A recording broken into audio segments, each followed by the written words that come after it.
Bismillah, Assalamualaikum warahmatullah. You're listening to Immunology lesson on Innate and Adaptive Immunities, and this is part 3. Before I forget, another name for antibody-mediated response is the humoral response. So in scientific literature, you will more often see it being called a humoral response because it's shorter. In academic writing, we tend to use short technical words to economize word count. So that's why when you read technical papers, you might be asking yourself, why on earth these scientists or philosophers make things harder by using difficult words, instead of common vocabulary? So one answer to that is they are used to writing for their peers, to other scholars who have got to a point where technical terms have become part of their common vocabulary. And when they teach students or talk to the public, our brain just can't differentiate between technical vocabulary and common vocabulary, and at least not spontaneously. It takes a lot of language talent and training. So that's why it's difficult. It's a difficult skill, really, to be a good educator or public science communicator. So when you see a humoral response in academic journals, think of an antibody-mediated response. And when it comes to antibody-mediated response, the first thing that you want to understand is that B cells recognize antigens of various sizes and compositions. And those antigens reach the naive B cells through multiple routes. For example, some antigens may arrive through afferent lymphatic vessels. Other antigens are delivered by macrophages. Some antigens can even, they are small enough to directly diffuse into the follicles. A follicle is like a sac or a bag.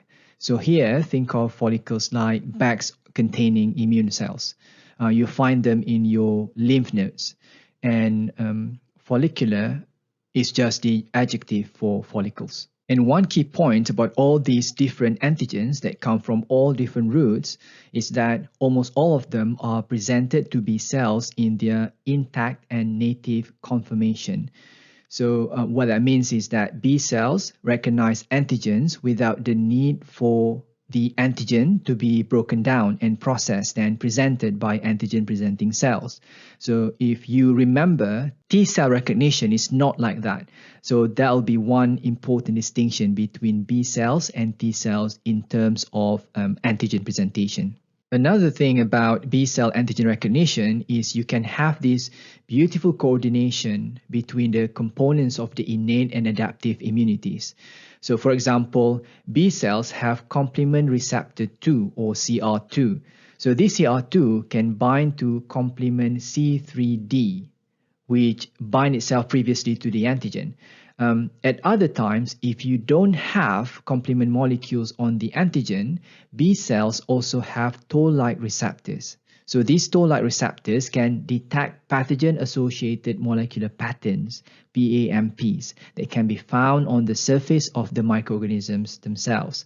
So the primary binding of B cell receptors and the secondary binding by the complement receptor 2 or toll-like receptors, the combination of these will enhance the overall signals, so leading to proliferation and differentiation of B cells. B cells can be activated with or without T helper cells. We start with the simpler one first. So when B cells get activated without the help of T helper cells, we call it T-independent activation or thymus-independent activation. This type of activation is less common than the T-dependent activation. That's the one in which the activation of B cells requires the helper cells, which we'll talk about later. Now, for thymus-independent activation, the response is generally weaker and it characteristically generates IgM more than other immunoglobulins, and it doesn't retain immune memory. So the thymus-independent activation is typically stimulated by non-protein antigens such as polysaccharides, lipids, and nucleic acids. So remember that, yeah? When the antigens are non-proteins, B cells take the path of T-independent activation.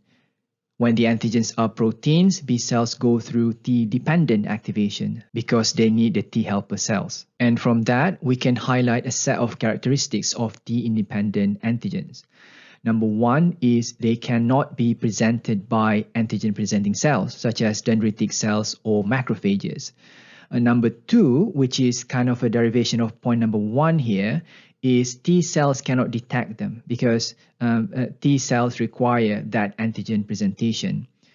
Number three, the independent antigens are often multivalent, meaning that they have multiple epitopes, multiple repeated epitopes to be exact. And because of that multivalency, these antigens can bind to multiple B cell receptors on each B cell. And number four, some TI antigens, especially polysaccharides, they can activate the complement system. And that complement system activation can result in the binding of C3D complement molecules that I showed you in the last figure, the one that binds to CR2. So the B cells will bind to the antigens. The antigens don't have to be attached to the pathogens exactly. As long as the antigen preserves its native conformation or shape, B cell receptors can bind to it. So the antigen binding is enough for B cells to get activated all by themselves and differentiate into what's called plasma cells. And then each plasma cell will release thousands of antibodies per second. And most of those antibodies are of the IgM isotype. The antibodies generated through T-independent activation have been shown to protect against pneumococcus, meningococcus, and subspecies of Haemophilus. So these are bacteria that are encapsulated. And T-independent antigens are also key contributors to forming natural antibodies. We can find natural antibodies in healthy blood circulation, and they are produced without exposure to pathogens.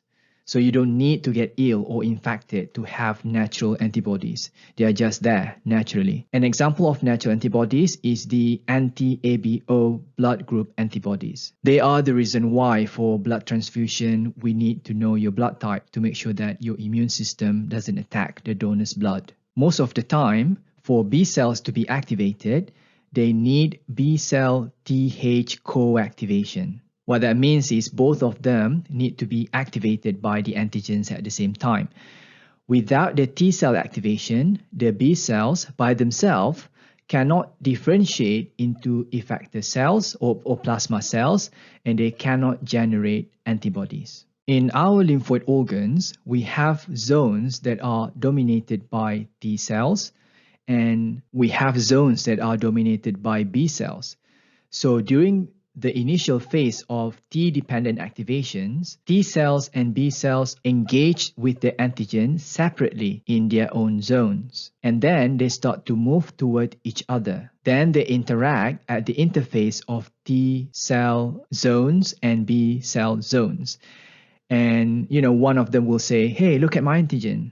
It looks like this. And the other cell will say, well, that's very similar to my antigen here. So I think they come from the same pathogen. So let's team up, and fight them together. So that interaction between T cells and B cells activate both of them. And they start to do different stuff. Like B cells will proliferate and differentiate. And that amounts to them changing into different types of cells, like plasma cells. And they increase in numbers. T cells also differentiate. Some of them will start to develop into T follicular helper cells. And these guys move into the follicles and work with the B cells there as part of what's called germinal center. So it's like forward operating base in the military. We'll talk about the germinal centers more in a minute. So before meeting T cells, the B cells will capture protein antigens, endocytose them or bring the antigen inside the B cell, and then display the peptides on the surface. So B cells will use MHC class II to present the antigens to T helper cells. If you feel like you have heard this before, you are right, because here B cells perform the role of antigen-presenting cells, like dendritic cells. And B cells also express CD40, which is a co-receptor that is crucial for its signaling to T cells. And this whole process is associated with a phenomenon called the hapten-carrier effect. I'll find the reference link later and share it with you in the description. I think we have it in the textbook as well. But basically, they are tiny substances that can be recognized by antibodies.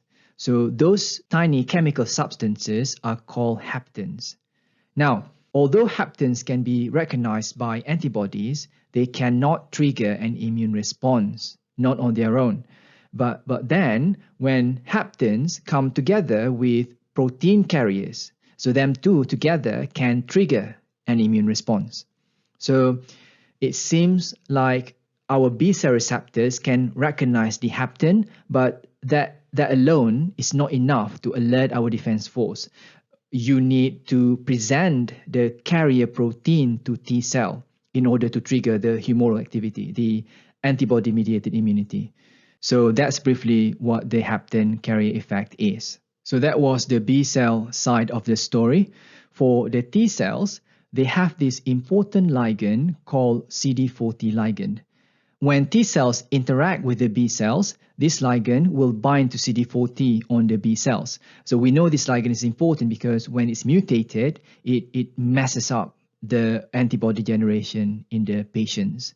And besides CD40 ligand, it seems T cells also secrete cytokines during the T and B cell interactions. The cytokines bind to compatible receptors on B cells, but immunologists can't confirm how essential this actually is in a typical T cell B cell co-activation.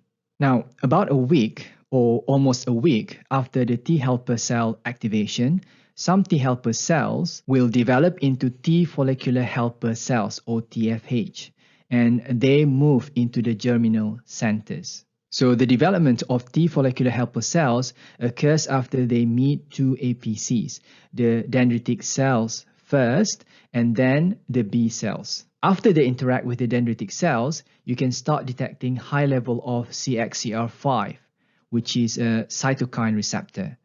And they also have ICOS or inducible co-stimulator.